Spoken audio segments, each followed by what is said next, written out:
Assalamualaikum warahmatullahi wabarakatuh. Teman-teman, jumpa lagi bareng saya di channel Teknisi Digital. Saya mau ngebetulin sebuah kipas angin seperti ini. Mereknya adalah Cosmos, tipenya adalah 16 WFG. Seperti yang kita bisa lihat ini ya. Coba saya mau langsung colokin ke arus listrik 220 volt. Stekernya saya ulur dulu karena begitu nyampe ke bengkel, belum saya apa-apain. Katanya sih rusak, tapi nggak diceritain rusaknya seperti apa. Langsung aja saya colokin ke arus listrik 220 volt. Bismillah. Kayaknya belum di on kan. Oke, sekarang saya coba tarik switchnya. Nggak hidup sama sekali teman-teman, nggak dengar berdengung juga. Saya cabut dari arus listrik 220 volt. Kenapa kok bisa kayak gini? Kayaknya sih ada yang putus ya. Kalau gitu langsung kita ambil avometer digital, kita arahin ke skala dioda seperti ini, terus kita hidupin avometer digitalnya. Kita taruh di sini ya, biar kelihatan lah. Nah, kayak gini. Oke, sekarang saklarnya kita arahkan. Sekarang saklarnya tuh jatuh lagi yang ketiga kali gitu. Iya, ya udahlah, biar aja. Saklarnya sekarang posisi 0. Coba saya cek. Kalau korslet dengan muncul angka 002 di sana, artinya spoolnya udah rusak korslet. Tapi ini enggak sama sekali. Sekarang coba saya pindahin ke nomor 1. Kita bisa lihat sekarang pindah ke nomor 1. Saya coba cek lagi stekernya. Di nomor 1 ada angka nggak di avometer digital? Ternyata nggak ada muncul angka teman-teman. Kayaknya ada thermal fuse yang putus, kayaknya ya. Tapi kalau misalnya dilihat dari kondisinya, saya agak kurang yakin. Untuk membuktikan itu, kita harus coba cek. Kita buka dulu keranjangnya. Cara ngebukanya gampang, gini aja. Iya, nggak usah pakai obeng. Kalau saya sih kebiasaan nggak pakai obeng kalau untuk buka cover bagian depan, karena malah lebih lambat pakai obeng. Kayak gini udah langsung kebongkar ya. Nah, langsung kita coba cek baling-balingnya. Baling-balingnya lancar, artinya busingnya masih bagus. Terus asnya juga nggak kotor. Biasanya kalau thermal fuse putus, itu penyebab pertama adalah baling-baling yang macet. Tapi ini baling-balingnya lancar-lancar aja tuh muternya. Kalau gitu coba kita cek saklarnya deh. Jangan-jangan saklarnya putus. Sebelum kita cek thermal fuse-nya, coba saklarnya kita cek dulu. Kita akan bongkar 1 2 3 4 5 6 skrup ini pakai obeng yang gede kayak gini. Terus kita tarik. Sekarang kita bisa ngelihat bagian dalamnya. Kita ngelihat kabel steker. Nah, kabel stekernya kita cek dulu teman-teman. Kabel stekernya ini putus apa enggak? Caranya sama. Kita pakai skala dioda. Kita hidupin avometer. Terus kita ambil ujung steker, tapi kita tempelin yang satu aja, salah satu probe-nya. Misalnya probe merah nih, kita taruh di sini. Kita tempelin di salah satu kaki ya. Kita pengen lihat kabel stekernya ini ada putus di dalam apa enggak. Kabel steker ini keluarnya kabel warna biru dan kabel warna coklat. Sekarang langsung kita tempelin di sini. Ini warna coklat. Berarti ini bukan warna coklat, kaki yang ini. Mungkinkah ini kaki warna biru? Coba kita cek dengan cara kita tempelin di sini. Kabel warna biru atau yang coklat, kita cari yang coklat dulu deh. Kita pindahin ya ke kaki yang satu lagi. Ternyata ini adalah yang coklat, sedangkan yang biru kemungkinan besar adalah kabel atau colokan yang ini teman-teman. Tapi avometer saya nggak bisa ngejangkau karena flash dopnya terlalu dalam. Tapi bisa-bisa. Tuh, kita bisa ngelihat ini adalah kaki yang warna biru, kaki untuk kabel warna biru. Artinya kabel warna biru dan warna coklat pada steker ini nggak putus. Terus gimana dengan saklarnya? Coba kita cek saklarnya ya. Yang ini dia. Untuk ngecek saklar caranya kayak gini teman-teman. Jadi satu probe kita taruh di kaki saklar yang nggak disolder. Terus satu probe lagi kita tempelin di kabel warna coklat, di kaki saklar yang kabelnya warna coklat seperti ini. Terus kita tarik saklarnya atau kita on kan. Sekarang kita bisa ngelihat di situ angkanya berapa yang muncul. 009. Kita pindahkan lagi 001, kita pindahkan lagi 003, kita pindahkan lagi, nggak ada angka sama sekali. Artinya ini adalah saklar nomor 0. Sedangkan yang nomor 1, 2, dan 3 itu ada angkanya. Kalau yang nomor 0 nggak ada angkanya sama sekali. Berarti saklar ini masih dalam keadaan bagus. Kalau gitu langkah selanjutnya adalah ngecek thermal fuse dengan cara ngebuka baling-balingnya ya. Kita akan melakukan penjamperan. Kalau misalnya teman-teman belum tahu gimana caranya buka kipas angin, kalian tonton aja langkah ini sampai habis. Ini sengaja nggak saya skip, meskipun di setiap video saya selalu saya tunjukin gimana caranya ngebongkar baling-baling kipas angin. Mau saya skip ternyata banyak juga yang belum tahu teman-teman, kayak gitu ya. Nih, kalau dilihat dari kondisinya, kipas angin ini pernah dibongkar, busingnya lancar, tapi ini ya udah pernah bongkar. Cara ngelepasnya biasanya paling gampang tuh pakai obeng seperti ini. Oh iya, sebelumnya skrup untuk muter kiri kanan ini kita lepas dulu, untuk noleh kiri kanan itu loh. Ini kita lepas dulu. Terus obeng gepeng tadi kita gunakan untuk melepas ini. Wih, ini udah patah ternyata. Belum saya apa-apain padahal. Ini kita congkel, terus kita dorong. Kita congkel lagi dari bawah. Nah, kita jungkit. Dia otomatis terlepas. Tapi ini lebih gampang lepasnya karena memang udah di otak-atik ini. Udah pernah di otak-atik maksudnya. Nah, kalau udah kayak gini tinggal kita tarik bagian belakang. Jadi bagian depan kadang-kadang nggak perlu kita bongkar. Kapasitor yang digunakan pada kipas angin ini adalah kapasitor berukuran 1,6 mikrofarad. Dari bentuknya kapasitor ini belum pernah diganti. Ini sebetulnya busingnya agak seret sih kalau menurut saya teman-teman. Busingnya sebetulnya harus diganti. Mungkin seretnya busing ini yang nyebabin kipas angin ini thermal fuse-nya putus. Karena seret akhirnya overheat terus thermal fuse-nya putus. Dan kalau misalnya nanti udah saya jumper ya, kipas angin ini sebetulnya udah nggak bisa bertahan lama. Paling lama sebetulnya 6 bulan.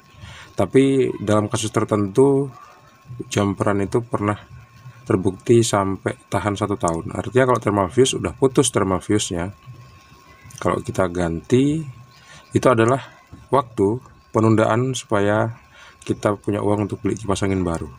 Kenapa nggak diganti thermal fuse saja bang? Gitu. Ini penjelasan yang sebetulnya sederhana banget untuk orang teknik, tapi untuk orang awam itu susah diterima, apalagi kalau nggak punya uang, teman-teman. Gini, yang namanya spool itu kan pasti panas, gitu ya. Justru spool kalau dihidupkan itu harus dipasang pada kipas angin, itu harus dipasang baling-baling supaya waktu spool itu hidup, baling-baling tadi nyedot udara dari depan, angin itu ditarik lewat belakang ini. Jadi ketika angin dihembuskan ke depan, otomatis ada angin yang disedot dari belakang. Nah, fungsi dari sedotan angin ini untuk mendinginkan mesin, gitu, untuk mendinginkan spool. Dalam kasus tertentu, misalnya dia macet, gitu ya, karena bushingnya rusak atau orang sebut bearingnya rusak, kotor gitu ya, dia macet, baling-balingnya nggak bergerak, akhirnya kan nggak ada angin yang masuk ya, akhirnya kepanasan. Nah, kalau udah kepanasan, supaya dia nggak terbakar, thermal fuse atau fuse sekring yang ada di dalam spool itu memutuskan diri di atas 105 derajat Celcius. Kenapa dia memutuskan diri? Supaya nggak terjadi kebakaran, kayak gitu. Terus ditanya, kembali lagi pertanyaan tadi ya, kenapa nggak diganti aja thermal fuse-nya? Tadi kita udah tahu prinsip kerjanya. Kalau misalnya thermal fuse-nya diganti, bisa, tapi thermal fuse nggak bisa disolder. Kenapa kayak gitu? Karena thermal fuse bakal putus apabila diberi panas solder di atas 105 derajat Celcius. Dan timah ini paling mudah meleleh itu di atas suhu 200 derajat Celcius. Itulah alasan kenapa thermal fuse pada kipas angin itu selalu saya jumper, nggak pernah saya ganti. Dalam kipas angin seperti ini, thermal fuse itu ada di dalam spool. Spool itu sebetulnya udah dikasih cairan untuk melengketkan satu kawat dengan kawat yang lain. Thermal fuse ada di dalam. Kalau misalnya kita lepas, nanti lapisan dari kawat itu dia akan ikut terkelupas. Efek sampingnya adalah meskipun kita udah pelan-pelan lepasnya, pasti dia terkelupas. Jadi efek samping dari terkelupasnya itu, medan elektromagnetik dari kipas angin itu udah berubah. Harusnya dia muter ke kanan, tapi kadang-kadang dia muter ke kiri atau ke kanan atau ke kiri gitu. Nggak beraturan kayak gitu. Nah, kalau udah kayak gitu, artinya spoolnya udah rusak. Gantilah spool baru akhirnya, kayak gitu. Semoga penjelasan ini bisa diterima ya teman-teman, meskipun nggak semua bisa nerima, tapi ya itulah penjelasan secara teknis. Oke, langsung kita cari satu kabel. Udah cukup ya penjelasannya tadi. Langsung kita coba cari satu kabel. Kita coba kupas kabel ini. Ambil gunting dan lakukan ini pada selongsong kabel yang besar ini. Kalau misalnya kira-kira gunting itu agak susah, kita bisa pakai alat-alat yang lain. Pakai gunting plat misalnya, atau gunting apa aja selain gunting kertas seperti ini teman-teman. Atau kita kasih jalan pembuka sedikit, terus kita tarik dengan tangan seperti ini juga bisa. Kita ambil kabel warna biru. Kenapa kabel warna biru? Ya karena ini adalah kabel yang langsung masuk ke fuse teman-teman, kayak gitu. Kabel ini bakal saya kupas.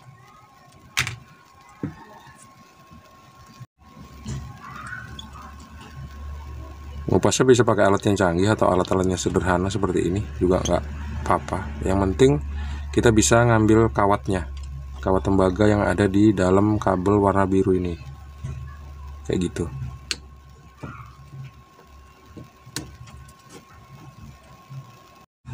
Kita udah ngedapetin kawat dari kabel yang warna biru, terus kita agak longgarin sedikit, terus kita masukin kabel baru sebagai jumpernya. Kita masukin ke sini, pastikan dia nempel sama tembaganya ya. Meskipun kabel ini sebetulnya bukan tembaga teman-teman, tapi aluminium. Tapi ini masih bisa disolder biasanya daripada daripada kabel-kabel aluminium yang lain. Kalau kabel aluminium yang lain tuh biasanya parah, malah nggak bisa disolder sama sekali. Seperti ini ya. Terus kupas salah satu kabel di kapasitor. Pilih aja antara kabel warna abu-abu atau warna merah. Biasanya di kapasitor yang lain warnanya sama-sama hitam. Itu pilih aja yang kiri atau kanan, bebas. Yang sini atau yang sini, yang sini atau sini, kayak gitulah ya. Kali ini saya mau milih kabel yang warna merah. Nanti kalau efeknya kebalik, artinya pemilihan kabelnya yang salah kayak gitu. Jadi saya mau coba yang pertama, saya cek kabel warna merah. Saya coba putuskan untuk memilih kabel warna merah. Gak usah diputusin, kita kupas aja kabelnya sampai kelihatan tembaganya.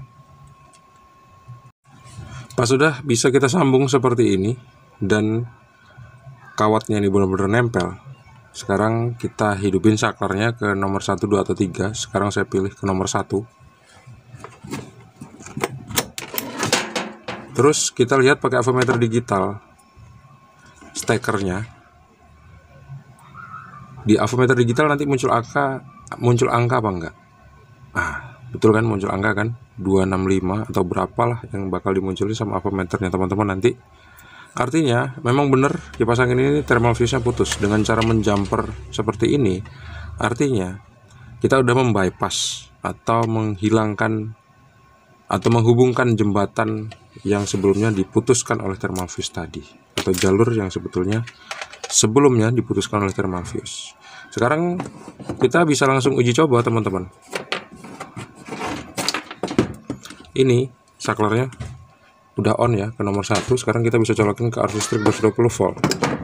Hati-hati jangan kepegang karena ini ada setrumnya. Bismillah. Tuh, muter ya, tapi muternya kebalik, muternya ke sebelah kiri. Artinya pemilihan kabel saya yang warna merah tadi salah. Cabut dari arus listrik 220 volt. Sekarang saya akan pindahkan jumperannya ke kabel warna abu-abu yang paling dekat sama mesin. Ini ternyata kabel yang muter, yang ngasih instruksi muter ke sebelah kanan. Meskipun ini nggak jadi patokan ya. Kita kupas, terus kita sambung ke sini. Kalau perlu kita bisa lakukan penyolderan supaya sambungannya lebih kuat.